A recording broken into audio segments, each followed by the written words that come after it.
descobrir qual a cor da zebra. Não se sabe ao certo, será que ela é branca e preta?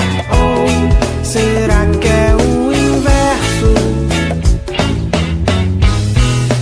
Olha o elefante, quantos quilos tem?